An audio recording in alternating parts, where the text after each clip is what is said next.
오늘도 영민한 투자 스탁벅스 문을 열었습니다. 이전님 안녕하세요. 네, 반갑습니다. 네, 오늘 10월의 마지막 월요일입니다. 다행히 양지수 모두 기분 좋게 빨간불을 켜주고 있는데요. 특히 오늘은 2차 전지 쪽으로 수급이 쏠리고 있는데 오후장에는 또 어떤 전략이 필요할지 오늘 장 어떻게 보실까요? 네, 김영민의 시장 직설. 오늘은 이렇게 한번 또 풀이를 해드려 보도록 하겠습니다.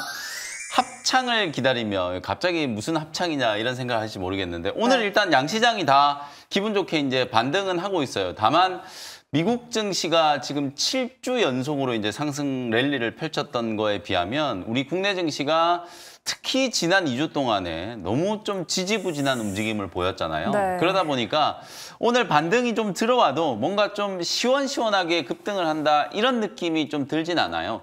그 이유를 우리가 이제 좀 수급적인 측면에서 찾아보면 기관이 사면 외국인들이 팔고 외국인들이 사면 기관이 팔고 우리 이제 코스피 코스닥 시장 상황을 이제 설명드린 거거든요.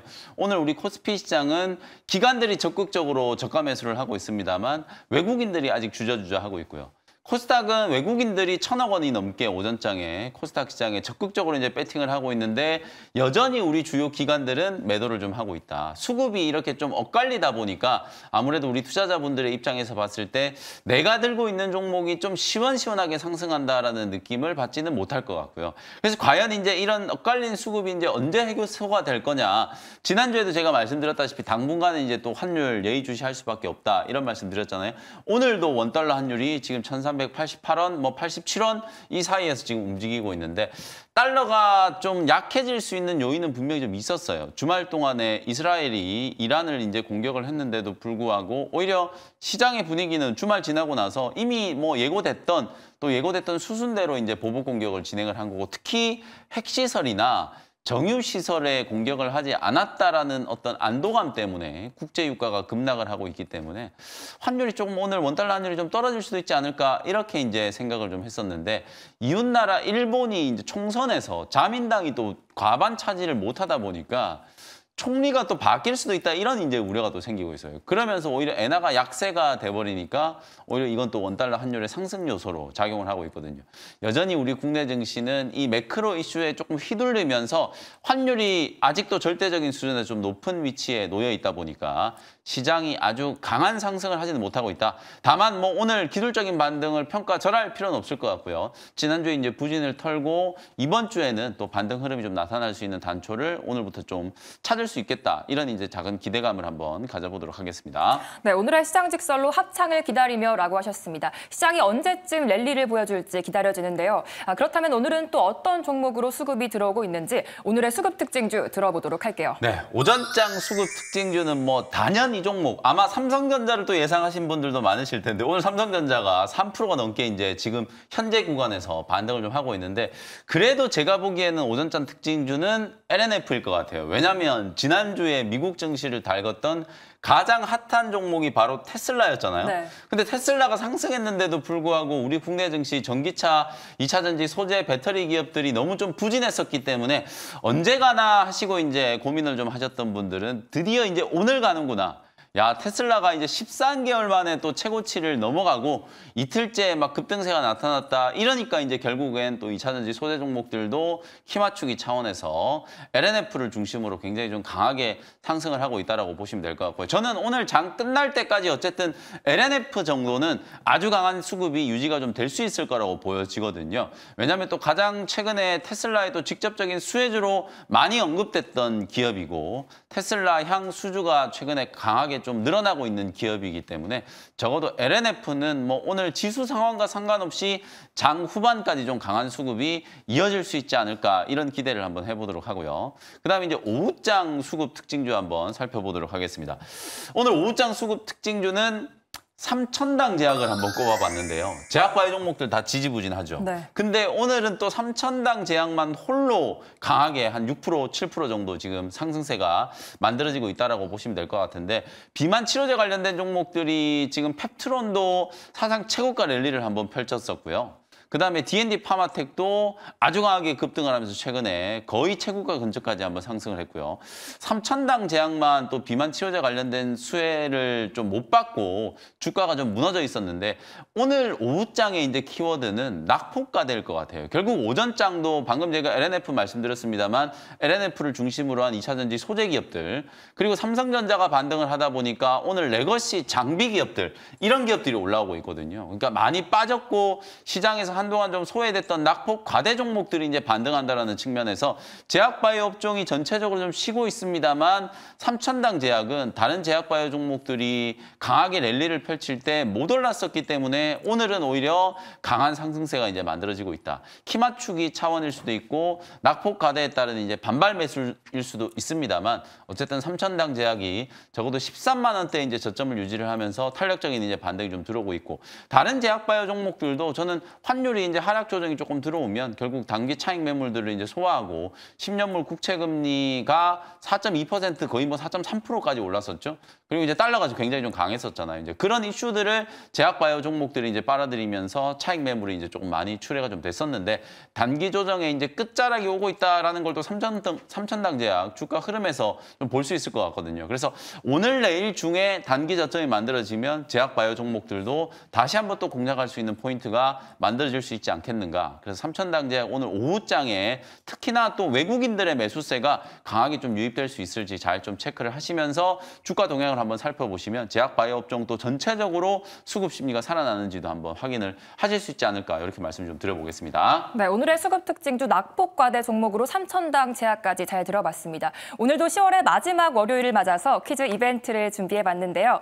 저번 주 퀴즈 정답은 KB금융이었고요. 당첨자분들은 화면 하단에 자막 통해서 확인해 보시면 되겠습니다. 오늘의 퀴즈 문제도 바로 들어보도록 할게요. 지난주 이제 사상 최고가를 또 경신했던 KB금융 퀴즈를 좀 내드렸고 오늘 퀴즈도 약간 오후장 이제 수급을 여러분들 좀 기대를 해보셔도 될 만한 게 아까 제가 이제 낙폭과대라는 키워드를 좀 말씀드렸잖아요.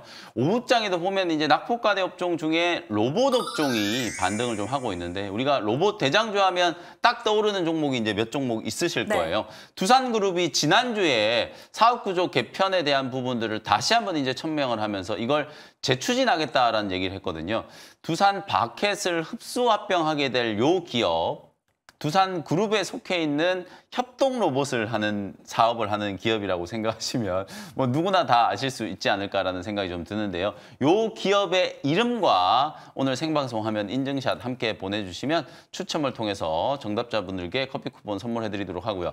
요 기업은 오늘 오후장 수급 특징주 제가 삼천당 제약 말씀드렸습니다만 요 종목도 수급 특징주가 될 수 있는 기업이니까 정답 한번 잘 찾아보시면 되겠습니다. 네, 로봇 하면 바로 떠오르는 기업이 아닐까 싶은데요. 과연 어디일지 오늘도 샵 2034로 많은 참여 부탁드리도록 하겠습니다. 그렇다면 이제 오늘도 이전 종목들 수익을 확인해 보도록 할게요. 먼저 10월 24일에 편입했던 에이징랜드가 무려 37% 수익 쪽에 있습니다. ESSD 모멘텀에 오늘 추가 상승 나오면서 40% 가까운 수익률을 기록하고 있는데요. 여기서 더 올라가 줄 수 있을까요? 이 종목이 지금 얼마나 강하게 움직이는지를 제가 다른 디자인 하우스 기업들하고 좀 비교를 하면서 보여드려 볼게요. 특히 이제 칩셋 미디어 같은 이런 종목들을 한번 보시면은 주가가 지금 너무 못 움직이고 있고 완전히 52주 신저가까지 지금 바닥까지 주저앉아 있는 상태거든요. 근데 지금 보시면 에이징랜드 같은 경우에는 지난주부터 아주 강한 이제 수급이 좀 붙어주기 시작하면서 지난주 금요일 날 장중에 28% 급등했고요. 오늘도 지금 장중에 10%가 훌쩍 넘게 상승을 좀 했었거든요. 4만 원 지금 안착 시도가 좀 들어오고 있고 투자 포인트는 두 가지인 것 같아요. 다른 디자인 하우스 기업들이 전혀 못 움직이고 있는데도 불구하고 왜 에이징랜드만 강하게 지금 상승을 하고 있느냐. 첫 번째는 SK 하이닉스와 TSMC의 이제 연합. 원팀이라고 얘기를 할 정도로 이제 내년도에 하반기 때 양산하게 될 HBM4부터는 로직 다이 공정을 이제 TSMC의 이제 선단 공정에 이제 맡길 거기 때문에 SK 하이닉스와 TSMC가 이제 전략적 동반자 관계가 되는 거잖아요. 그러면 그 중간에서 당연히 이제 가교 역할을 할 수 있는 기업이 반드시 필요할 수밖에 없는데 그런 역할을 할 수 있는 기업이 에이징랜드라는 거예요. 그리고 이제 또 하나 지난주에 이제 테슬라 주가가 워낙 강했잖아요. 그러면서 이제 같이 나왔던 얘기가 내년부터 이제 양산하게 될 테슬라 차량이 들어가는 AI 반도체, 그 중에서도 ESSD를 SK 하이닉스 쪽에서 이제 주문을 한다. 그게 겨우 거의 한 1조 원 가까운 이제 금액이기 때문에 특히 또 에이징랜드가 이 ESSD 또 설계 능력을 이제 가지고 있기 때문에 그 부분이 이제 부각이 되면서 주가가 급등세가 나타나고 있다라고 보시면 될 것 같거든요. 제가 지난주 금요일 날 급등하고 있을 때도 여러분들께 차트 분석을 좀 해드리면서 직전에 이제 상한가 같던 자리를 지금 넘어가고 있고 차트 추세가 완전히 역배열되어 있던 걸 지금 돌려세우고 있다. 그래서 지난주 금요일 날도 충분히 한번 공략할 수 있다라고 말씀드렸잖아요. 그리고 나서 이제 오늘도 주가가 강하게 10% 넘게 이제 급등을 하면서 목표가를 좀 시원하게 뚫고 있는 상황이기 때문에 2차 목표가를 좀 크게 높여가지고요. 5만 원 정도를 지금 2차 목표가로 제가 설정을 좀 해드릴게요. 주가가 뭐 중간에 가다가 단기 눌림목 조정이 충분히 좀 있을 수는 있겠습니다만 적어도 이제 반도체 관련된 종목들 중에서는 이 차량용 반도체 또 ESSD와의 설계 능력, 그다음에 이제 TSMC와의 협력 관계 이런 것들에 있어서 부각이 계속 좀 될 수밖에 없는 기업이기 때문에 낙폭 가대 구간을 벗어난다는 측면에서 한 5만 원 정도까지 추가적인 이제 반등을 한번 기다려 보도록 하겠습니다. 네, 2차 목표가까지 잘 체크해 보시기 바라겠습니다. 이제 두 번째로 10월 17일에 편입했던 BHI가 22% 수익 중에 있습니다. 10월에 원전주 흐름이 굉장히 좋았잖아요. 네. 이번 주랑 11월에도 이런 좋은 흐름 이어갈 수 있을까요? 제가 이제 영민한 투자 시간에 이제 개별주들은 거의 잘 안 하잖아요. 주로 이제 보면 뭐 2차 전지 종목이나 반도체, 제약바이오, 뭐 또 간혹 이제 로봇, 뭐 요 정도 이제 업종을 얘기를 할 수 있을 것 같은데 개별주 중에서 최근에 이제 원전 관련된 종목들 그리고 원전 중에서도 SMR 관련된 종목들은 꼭 좀 보시자 이런 말씀을 좀 드렸어요. 미국의 이제 오클로라든지 뉴스케일 파워 같은 이런 SMR 관련된 수혜주들이 미국 빅테크 기업들의 원전 투자와 관련된 모멘텀이 이제 부각이 좀 되면서 주가가 급등을 했었거든요. 뉴스케일 파워라든지 오클로 같은 기업들은 고점 대비 크게 조정을 받지 않고 아직도 주가가 유지가 좀 되고 있어요. 오픈 AI도 계속 투자를 한다라고 했고 아마존도 뭐 계속 투자를 한다라고 하고 이런 기업들의 이제 투자 모멘텀이 계속 이어지다 보니까 결국은 AI 산업이 이제 계속 팽창했을 때 전력에 대한 이제 주요 수급원이 원전 그중에서도 SMR이 될 수도 있겠구나라는 기대감 때문에 우리 국내에 뭐 두산 에너빌리티라든지 BHI 같은 종목들이 주목을 좀 받았다라고 보시면 될 것 같거든요. 그래서 이번에 원전 종목들의 이제 수급은 대형 원전 프로젝트에 관련된 이슈보다는 이 SMR과 관련된 이제 이슈가 좀 더 강하게 부각이 좀 됐었기 때문에 그래서 이제 두산 에너빌리티나 BHI 같은 종목들이 조금 더 시장에 이제 주목을 받았다라고 보시면 될 것 같아요. 제가 목표가를 일부러 이 종목이 되게 좀 가벼운 종목이고 한번 움직이면 막 30~40%씩 이제 시세가 만들어지는 종목이어서 목표가를 12,500원 말씀드렸었거든요. 오늘 장중에 최고가가 12,300원 정도 이제 찍었어요. 목표가 이제 거의 근접했다가 꼬리가 조금 달렸는데 지금도 위치를 보시면 올해 5월달, 6월달에 만들었던 이제 단기 고점 요 부분에 있는 이제 매물들을 소화하고 있는 과정으로 이제 보여지거든요. 만약에 이 자리를 뚫어 올려버리면은 뭐 12,500원 목표가가 아니라 14,000원, 15,000원까지도 충분히 추가적인 상승을 할 수 있다고 보여지거든요. 오클로라든지 뉴스케일 파워 이런 기업들이 하루에만 막 40%씩 급등을 했었어요. 지난주에. 그 정도로 시세가 강하게 좀 이어지고 특히 이번 주에는 미국의 주요 빅테크 기업들이 또 줄줄이 실적 발표를 하잖아요. 알파벳, 그다음에 뭐 애플, 마이크로소프트, 메타 이런 기업들이 전부 다 AI 투자와 관련되어 있는 기업들이기 때문에 그 기업들이 실적 발표를 하고 나서 또 컨퍼런스 콜을 할 때 또 원전이라든지 SMR 이슈를 또 꺼내든다라고 하면 다시 한번 주가가 상승 탄력을 좀 받을 수 있다라고 보여지거든요. 그래서 이번 원전주들의 시세는 대형 원전 프로젝트라기보다는 소형 SMR 쪽에 좀 포커스를 좀 맞춰서 집중하신다라고 하면 오히려 이제 BHI라든지 두산 에너빌리티 같은 이런 종목들이 충분히 이제 추가적인 상승 여력이 있지 않을까. 일단은 뭐 목표가 12,500원 유지합니다만 말씀드렸던 것처럼 전고점 뚫었을 때 한 14,000~15,000원 정도까지도 시세가 유지될 수 있으니까 중장기로 보시는 분들은 14,500원 정도까지도 수익 극대화 관점으로 대응을 한번 해보시면 되겠습니다. 네, BHI도 가격 전략 잘 체크해 보시기 바라겠습니다. 이제 오늘의 주인공인 원샷 스페셜 종목 시간인데요. 아까 수급 특징주로 언급해 주셨던 2차 전지 쪽을 좀 봐야 되는 건지 어떤 종목 준비해 오셨을까요? 네, 오늘은 지수가 좀 올라오다 보니까 이제 봐야 될 종목들이 훨씬 좀 많이 늘어났다는 생각은 분명히 좀 드는데요. 말씀해 주신 것처럼 2차 전지 종목을 오늘 금요일에 이어서 다시 한번 또 말씀을 좀 드리도록 하겠습니다.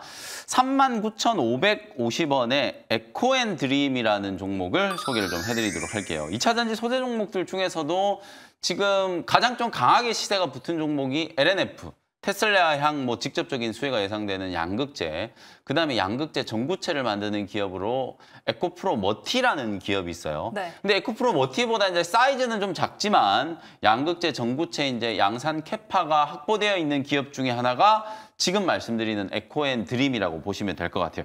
지난주에 이제 테슬라 시세가 워낙 강했잖아요. 주가가 너무 화끈하게 움직였다 보니까 사실 테슬라 주가에 따라서 우리 국내 2차 전지 종목들도 좀 움직이지 않을까 그런 기대들을 많이 하셨을 것 같거든요. 차트 보면 지난주에 테슬라 주가가 완전히 이제 그 로보택시 공개를 하고 난 이후에 뭔가 이제 실망감 때문에 보시는 것처럼 주가가 지금 무너져 있었어요. 이렇게 210달러까지 무너져 있다가 딱 실적 발표를 하고 나서 갭을 띄운 자리에서 그 자리에서부터 바로 이제 폭등세가 연출이 좀 됐거든요. 실적 발표한 그 다음 날 22% 급등을 했고, 그리고 이제 지난 주말 금요일 시장에서도 3%가 넘게 강하게 상승을 했고, 오늘도 시간의 시장에서까지 한 1% 정도 더 상승을 하면서 270달러를 지금 넘어서고 있거든요. 테슬라도 주가 차트 보시니까 딱 이렇게 한 270 요 구간의 저항대에 딱 걸렸는데 요 자리 이제 뚫고 나면 300달러 한번 넘을 수도 있겠구나 이런 생각이 좀 들잖아요. 아무래도 갭상승 출발하고 이번에 올라갈 수 있을까 이런 의구심 때문에 지난주에 이제 2차 전지 종목들이 좀 약했는데 테슬라 시세가 이제 계속 강하다. 이런 이제 움직임 때문에 국내 2차 전지 종목들도 오늘은 좀 기지개를 좀 켜고 있는 상황이 아닌가라는 생각이 좀 들고요. 지난주 금요일 날 제가 SKC를 말씀드렸잖아요. 이 종목은 반도체, 그중에서도 이제 글라스 기판, 유리 기판 수혜주이기도 하면서 2차 전지 또 동박을 만드는 기업이죠. 이 종목도 오늘 이 무거운 종목이 지금 6%나 상승을 하고 있어요. 지난주 금요일 말씀드린 가격대가 요 자리 14만 원대만 지지되면 분명히 이제 반등이 한번 나올 수 있다라고 말씀드렸는데 오늘 딱 정확하게 장대 항목 만들면서 14만 원 지지를 받고 14만 8천 원까지 지금 한 6% 가까이 강하게 시세가 좀 분출이 되고 있잖아요. 2차 전지 종목들이 거의 대부분 다 한 2, 3주 가까이 이제 가격 조정을 좀 거치고 오늘 일제히 다 반등을 하고 있다라고 보시면 될 것 같고요. 에코앤드림 역시도 양극재 전구체 이제 생산 캐파가 계속해서 이제 확장이 좀 되고 있고 내년까지도 한 2.5만 톤 정도 이제 규모까지 추가적인 이제 증설을 추진을 하고 있는 상황이에요. 벨기에 이제 유미코어라고 하는 양극재 기업 쪽으로 장기 공급 계약이 체결이 되어 있습니다만 이런 이제 캐파 증설 투자가 완료되고 나면 유럽 쪽 기업뿐만 아니라 우리 국내 기업들 쪽으로 에코프로 머티가 양극재 전구체를 열심히 만들고 있습니다만 필요로 하는 거에 비해서는 아직도 좀 부족하다. 그리고 지금 현재 2차 전지 소재나 장비 같은 경우에는 내년부터 이제 본격적으로 IRA와 관련된 이슈 때문에 중국산을 이제 철저히 배제하게 되잖아요. 배터리를 만들 때 지금 가장 많은 이제 원가를 차지하는 게 양극재고요. 양극재를 만들 때 또 가장 많은 원가를 차지하는 게 거의 60% 가까운 원가를 차지하는 게 양극재 전구체라고 보시면 양극재 전구체야말로 중국산을 대체할 수 있는 이제 국산화가 가장 시급한 부문이라고 보시면 되거든요. 그 국산화를 지금 끌고 가고 있는 기업이 에코프로 머티와 에코앤드림 같은 이제 기업이기 때문에 양산 체계가 이제 구축이 되어 있고 하반기 때부터 이제 수주가 본격적으로 이제 진행이 좀 되면 실적 턴어라운드도 충분히 이제 진행될 수 있다라는 관점에서 많이 빠져 있는 구간이기 때문에 뭐 부담 없이 접근을 한번 해본다 이렇게 이제 보시면 될 것 같고요. 1차 목표가는 뭐 기술적인 반등을 좀 노려서 45,000원 정도 보시면 될 것 같고요. 손절가는 34,000원 참고하시면 되겠습니다. 네, 에코앤드림 목표가 45,000원, 손절가 34,000원 제시해 주셨습니다. 두 번째 원샷 스페셜 종목은 어떤 종목일까요? 오늘은 아까 퀴즈하고 또 상관관계가 있는 종목 로봇 업종을 좀 준비를 했는데요. 네. 5,420원에 이렌시스라는 종목을 한번 소개를 좀 해드려 보도록 하겠습니다. 계속 이제 좀 겹치는 키워드가 결국 낙폭과대인 것 같아요. 오늘은 많이 빠졌던 종목들을 그래도 한 번씩 좀 살려놓는 흐름이 있기 때문에 그 기업들 중에서 시세가 좀 이어질 수 있는 종목을 우리가 이제 잘 캐치를 해내면 되지 않을까라는 생각이 좀 드는데요. 이렌시스는 뭐 여러분들 많이들 아실 거예요. SBB테크, SPG, 이렌시스 이런 종목들이 로봇용 이제 정밀 감속기를 만드는 기업이고 특히 삼성전자의 웨어러블 로봇 이제 보핏이 출시됐을 때 수혜주로 이제 부각되는 기업 중에 하나가 이렌시스라고 이제 보시면 될 것 같거든요. 제가 이제 주말에 이제 뉴스를 본 것 중에 상당히 좀 반가운 소식 중에 하나가 우리나라 카이스트 연구팀이 K 아이언맨이라고 하는 이 웨어러블 로봇을 가지고 사이베슬론이라고 하는 이 로봇 대회에서 2020년에 이어서 올해도 이제 우승을 차지하는 2연패를 이제 차지했다라고 하더라고요. 제가 사진을 좀 준비를 해왔는데 이게 굉장히 좀 센세이셔널한 게 뭐냐면 입는 로봇이라고 생각하시면 돼요. 신체 보조 로봇, 의료 보조용 로봇이라고 이제 생각하시면 되는데 이렇게 만약에 하반신이 마비되어 있는 분이 직접 걸을 수가 없잖아요. 휠체어를 이제 타고 다니시는 분들이 있는데 로봇이 직접 그 휠체어를 타고 있는 환자한테 찾아와 가지고요. 로봇이 직접 옷을 막 이렇게 입힘을 당하는 거예요. 그러니까 환자 입장에서는 가만히 앉아 있어도 로봇이 와서 직접 이제 몸에 착용이 되는 거거든요. 그러면 걷지 못하시는 분이 그 로봇의 힘에 의지해서 직접 걸을 수 있게 되는 그런 로봇이라고 생각하시면 될 것 같거든요. 그래서 저는 요 이제 보도를 보고 영상을 보고 가장 먼저 떠오른 게 우리 그 강원래 가수. 이 강원래 가수 오토바이 사고 때문에 이제 하반신이 이제 마비가 좀 돼가지고 걷기가 좀 불편하시잖아요. 이 로봇을 입으시면 걷는 모습을 좀 볼 수도 있지 않을까 이런 생각이 좀 들더라고요. 그래서 실제 시장 규모 자체가 좀 작습니다만 의료용 목적으로 이 웨어러블 로봇이 본격적으로 이제 출시되기 시작하면 그에 따른 모멘텀은 굉장히 좀 강하게 부각될 수 있겠구나. 우리나라 로봇 기업들의 기술력이 상당히 좀 많이 발전했다라는 걸 이제 확인할 수 있었기 때문에 삼성의 이제 웨어러블 로봇 보핏이 곧 이제 일반 고객들 B2C를 대상으로 이제 판매가 좀 될 거라는 생각이 좀 들거든요. 실제로 최근에 보핏 런칭을 위해서 삼성 스토어에서 보핏 고객 체험존의 프로모터를 이제 모집하는 광고가 이제 나왔다는 걸 이제 확인을 했기 때문에 그런 부분들을 감안하면 보핏에 감속기를 공급하는 기업들이 다시 한번 좀 강하게 반등할 수 있지 않을까. 뭐 그런 측면으로 이렌시스를 한번 공략을 좀 해보는 거고요. 1차 목표 가격은 6,300원 정도 딱 직전 고점 박스권 상단까지 이제 보시면 될 것 같거든요. 6,300원 목표가 잡고 손절가는 4,800원 정도 참고하시면 될 것 같습니다. 네, 성장 섹터 중에서도 로봇주가 그 바통을 이어받게 될지 이렌시스까지 잘 들어봤습니다. 이번 주가 빅테크 실적 슈퍼위크라고 하던데 이에 대한 대응 전략 어디서 볼 수 있을까요? 네, 말씀해 주신 것처럼 뭐 이번 주 정말 중요한 한 주에 주요 빅테크 기업들이 거의 대부분 다 실적 발표를 하고 또 주 후반에는 고용 지표까지도 확인을 해야 되는 굉장히 좀 중요한 일정, 말 그대로 이제 슈퍼비크라고 볼 수 있는데요. 이번 주에 과연 우리 국내 증시도 글로벌 시장, 특히 미국 시장 랠리에 편승을 할 수 있을지 슈퍼비크 대응 전략도 자세하게 설명드리도록 할 테니까요. 장 끝나고 오후 4시 무료 공개 방송 많은 참여 부탁드리도록 하겠습니다. 네, 무료 방송에서도 많은 소통 부탁드리겠고요. 계속해서 이어지는 투자해놓은 시간에서도 끝까지 채널 고정 부탁드리도록 하겠습니다. 매니저님 감사합니다. 고맙습니다.